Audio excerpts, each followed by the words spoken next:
Anies ditunggu di dunia internasional.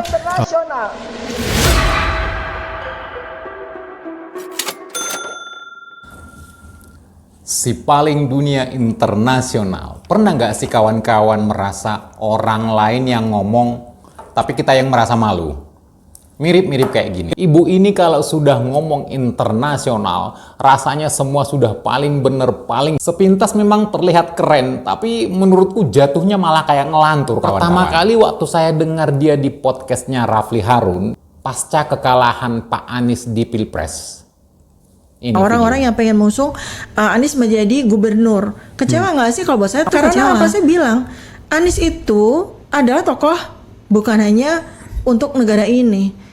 Anies itu dipersiapkan Allah untuk menjadi tokoh internasional. Ya, tiba-tiba dibalik lagi ke lokal. Kalau iya, kalau jadi gubernur ngapain? Dia seperti tidak mau melompat. Jadi membangun romantisme akhirnya. Iya, saya pengen itu Anies itu sekarang. Memang dia nggak, misalnya sekarang, oh Allah belum memberikan kepada dia tugas sebagai presiden karena Anies ditunggu di dunia internasional. Oke, bukan ditunggu di penduduk DKI kembali. Enggak, Mas Anies Palestina tuh membutuhkan Anda. Oke. Ancaman perang dunia ketiga itu membutuhkan Anda, gitu loh. Jadi itu kalau saya bahasa sasmitanya ya, mencoba untuk menerjemahkan apa maksud Allah tuh begitu. Misalnya, ya, dia dijadikan utusan khusus Presiden Prabowo untuk dunia nggak usah harus pakai utusan khusus.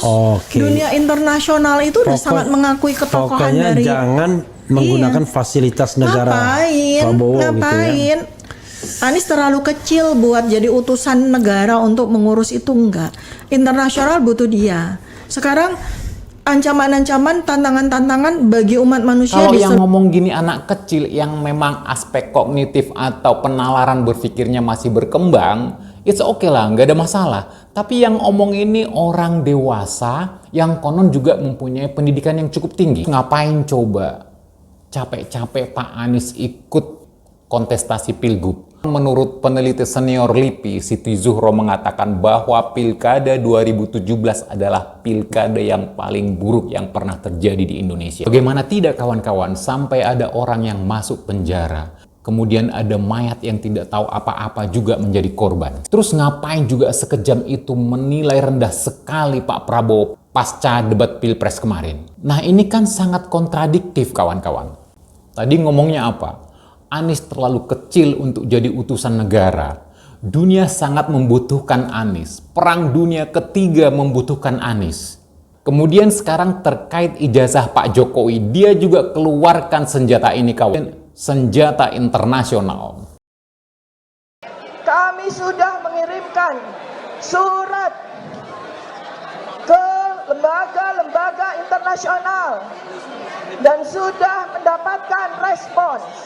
Kami beserta rakyat Indonesia yang berada di 25 negara sudah menyuarakan kriminalisasi ini kepada Amnesty International, kepada Human Rights Watch yang ada di 5 negara, kepada United Nations.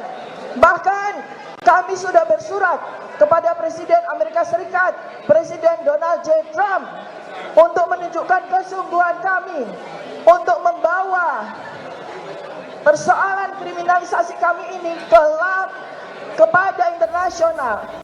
Mendapatkan respon dari rakyat Indonesia yang ada di 25 negara, entah negara mana aja itu, kayak United Nations atau PBB gitu ya, ke Donald Trump. Emang kalian pikir PBB dan Donald Trump itu nggak punya kerjaan lain apa, terus ngurusin urusan kalian gitu? Lucu memang kalian. Kawan, memang ada aturan atau jenis-jenis hukum yang bisa dilaporkan ke dunia internasional. Misalnya kejahatan perang, kejahatan kemanusiaan, agresi, sengketa perbatasan, traktat atau perjanjian internasional. Tuduhan ijazah palsu oleh segerombolan kalian mau kalian laporkan ke dunia internasional. Kocak. Saran saya kawan-kawan, silakan kalian hadapi saja dan bertanggung jawab atas semua tindakan dan perilaku yang sudah kalian lakukan. Sehat selalu, salam santuy.